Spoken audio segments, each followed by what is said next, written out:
Salam jumpa lagi bersama saya, Pastor John Lewar SVD. Suara Pagi.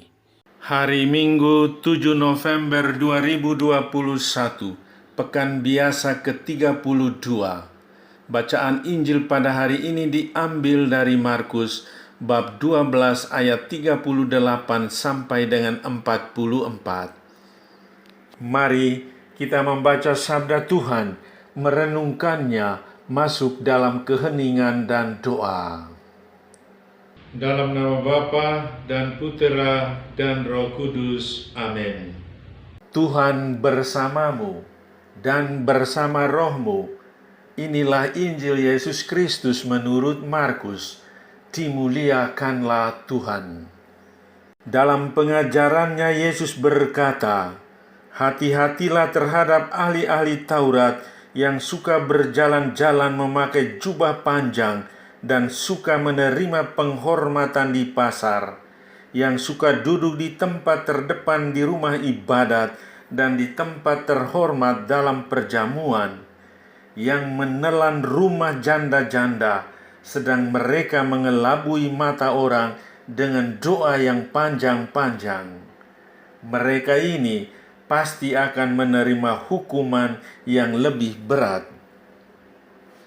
Pada suatu kali, Yesus duduk menghadapi peti persembahan dan memperhatikan bagaimana orang banyak memasukkan uang ke dalam peti itu.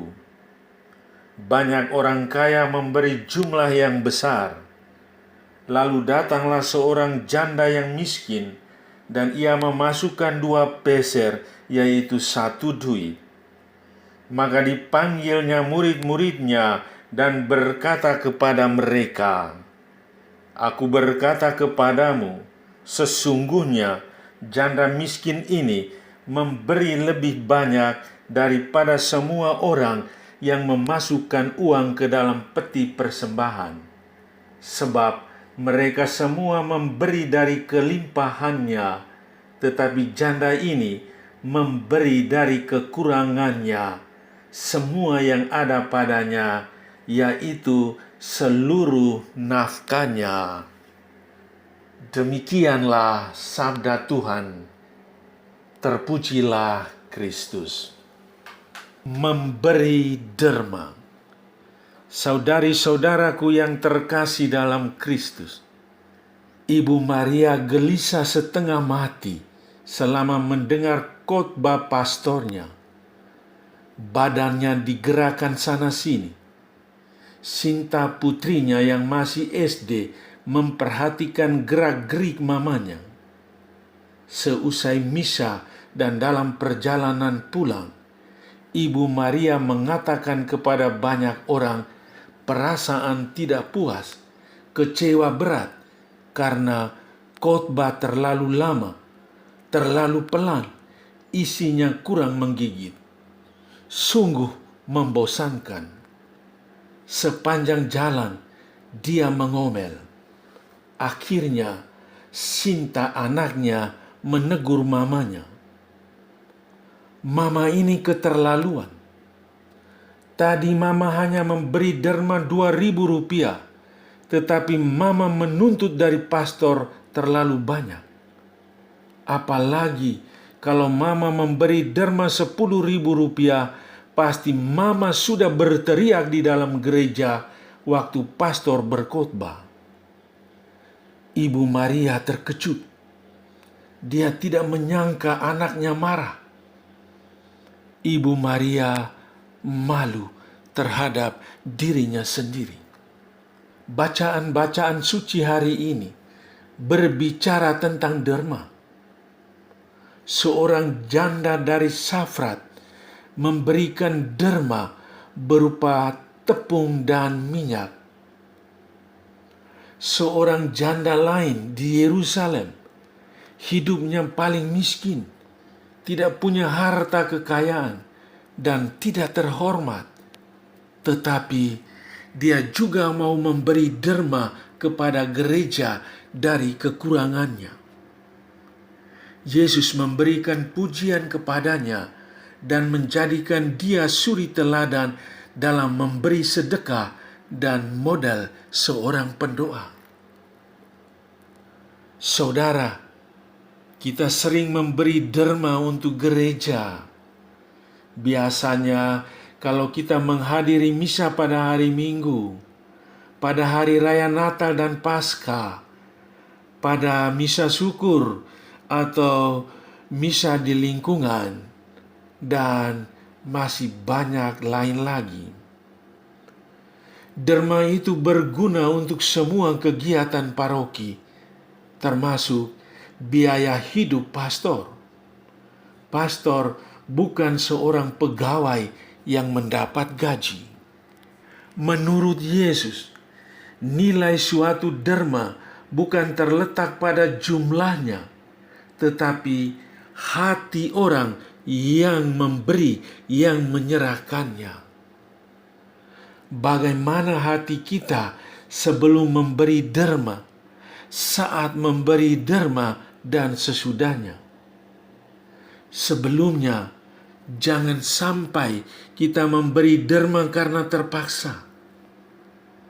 Saat memberi derma, jangan sampai kita memberi dengan penuh rasa penyesalan. Sesudahnya, jangan sampai kita menjadikan derma sebagai alasan untuk menuntut yang berlebih-lebihan dari gereja. Kalau kita menolong orang seperti memberi makan orang miskin, tentu tidak baik kalau sambil memberi kita berkata, "Ayo pemalas, makanlah." Sambil memberi, kita harus ramah tamah. Seorang miskin pasti mempunyai perasaan juga. Sama halnya juga kalau kita memberi derma. Ibu Maria menunjukkan sikap yang tidak perlu diikuti. Selain itu, derma bukan hanya dalam bentuk uang. Derma untuk gereja juga dalam bentuk tenaga, waktu, perhatian, dan pengorbanan. Di akhir hayatnya, Yesus sendiri membuktikan bahwa memberi dari kekurangan itu sungguh menghasilkan buah yang besar. Sebagai manusia, dia sendiri diadili, dihina, dan dibunuh. Dengan itu, ia ditempatkan sebagai pribadi yang lemah dan tak berarti. Namun, dari penderitaannya itulah turun keselamatan bagi semua orang, sebagaimana penulis surat kepada umat di Ibrani menjabarkannya. Kalau kita memberi derma, entah dalam bentuk uang atau apa saja, kita beri demi kemuliaan Tuhan. Bagaimana dengan saya? Saudara, ambil waktu hening sejenak. Pandanglah orang yang mengedarkan kotak derma. Mungkin Anda gelisah dengan uang yang ada di dompetmu. Ketika dia mendekat, Anda dengan senang hati memberi, dan sesudah itu Anda menyesal dengan uang derma tadi. Saudara, berikanlah dengan rasa syukur. Marilah berdoa. Ya Tuhan, aku bersyukur kepadamu atas anugerah hidup yang kuterima, kuperoleh, dan sedang kujalani ini. Semoga hidupku, segala usaha dan pekerjaan, serta pelayananku menjadi sebuah persembahan yang berkenan kepadamu. Terimalah diriku yang hina dina ini. Amin. Sahabatku yang terkasih, selamat hari Minggu. Salam, doa, dan berkatku untukmu dan keluarga di mana saja berada. Bapa dan Putera, dan Roh Kudus. Amin.